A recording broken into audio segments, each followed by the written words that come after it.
مگر آج دیکھ لیں اللہ کا احسان ہے، پیغمبر علیہ الصلوۃ والسلام نے کہا کہ اپنے دوپٹے اپنی اوڑھنیوں کو سنبھال کے لیجئے۔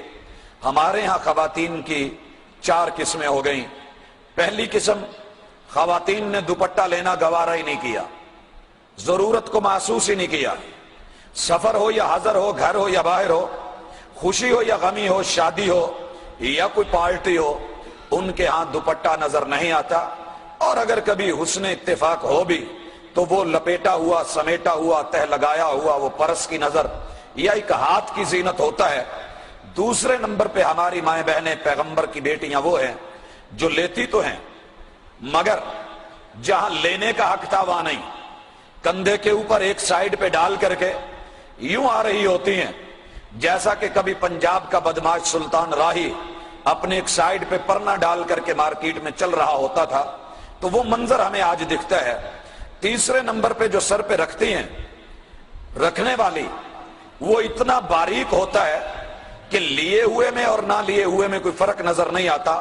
کاسیات عاریات، محبوب علیہ الصلوۃ والسلام نے کہا تھا اللہ رب العزت نے لعنتیں برسائی ہے ایسی خاتون کے اوپر کہ جو پہننے والی بھی ہے لیکن ننگی بھی ہے، لوگوں کی نظروں میں اور اپنے خیال میں لباس پہن کے آئی ہے لیکن وہ ننگی ہے۔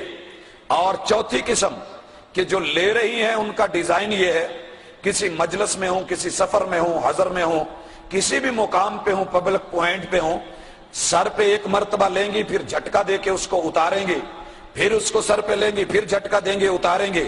تو یہ کھیل، یہ سلسلہ، یہ لوگوں کی توجہ کو اپنی طرف مبذول کرانا، کہنے والے نے کیا خوبصورت کہا تھا، سنبھلتا نہیں جن سے سر کا دوپٹہ، سنبھلتا نہیں جن سے سر کا دوپٹہ، سنبھالیں گی کیا وہ کلیجہ کسی کا۔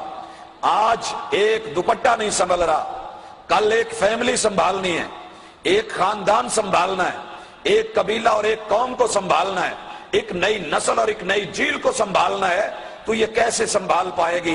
ہمارا معاشرہ جو ہے کچھ ایسی عکاسی کر رہا ہے۔ اور بھائیو، پیغمبر نے کہا تھا اس چیز کے اندر ہم مرد بھی شریک، عورتیں بھی شریک۔ یہ دن ہمیں کیوں دیکھنا پڑا؟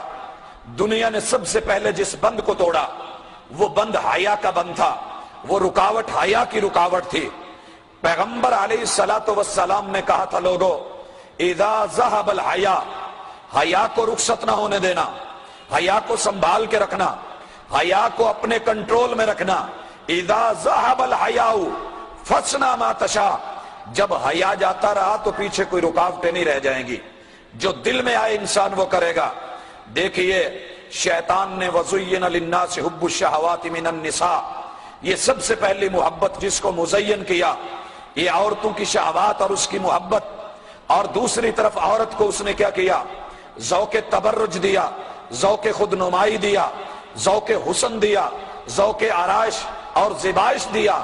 اس کو گھنٹوں جو ہے کہاں بٹھایا؟ آئینے کے سامنے، آئینے کے سامنے بٹھا کر کے اس کو بنا سنوار کر کے بیوٹی پارلروں میں لے آ کر کے ایک شاپنگ کرنے کے لیے بازار میں جانا ہے، اتنا لمبا چوڑا وقت لگا کر کے پھر بازار میں لاتا ہے، اور ادھر حاجی صاحب کاؤنٹر پہ بیٹھے ہوتے ہیں اور ان کا جو ہے نیچے سے ٹھوڑی کو ہلا کے کہتا ہے حضرت اب بھی نہ دیکھو تو آپ کی بدبختی ہے، یہ دیکھنے کی چیز ہے، اسے بار بار دیکھ۔ اور پھر دیکھنے والا اسے بہت دور تک دیکھتا جاتا ہے۔ کون ہے؟ حوا کی بیٹی ہے، کون ہے؟ محمد صلی اللہ علیہ وسلم کی بیٹی ہے، کون ہے؟ مسلمانوں کی عورت ہے، کون ہے؟ یہ کسی مسلمان کی ماں ہے، کون ہے؟ کسی مسلمان کی بہن ہے، کون ہے؟ کسی مسلمان کی بیوی ہے اور کسی مسلمان کی بہو ہے۔ اللہ اکبر! ذوق تبرج آیا، ذوق بے حجابی صرف چہرے کی حد پر اگر آتا میں مان لیتا، لیکن جب ذوق تبرج آئے، ذوق نمایاں پن آئے اور اس کا شوق بے حجابی آئے تو چہرے سے نہیں، سب سے پہلے آغاز ہوتا ہے نقاب اٹھتا ہے، اور پھر جھکی ہوئی نگاہیں آہستہ آہستہ بلند ہو جاتی ہیں، اور پھر لباس تنگ اور ٹائٹ ہونا شروع ہوتا ہے، پھر اسی طرح اس میں کانٹ اور قطر اور تخفیف شروع ہوتی ہے، گلے کھلنے لگتے ہیں، بازو اوپر کو چڑھنے لگتے ہیں، شلواریں اٹھنے لگتی ہیں، دھیرے دھیرے حیا اٹھتا ہے، پھر ذوق آرائش اور شوق نمائش زیب و زینت بننے سنورنے اور زیبائش پہ امادہ کرتی ہے، پھر حسن بے باک ہوتا ہے تاکہ لوگ شوق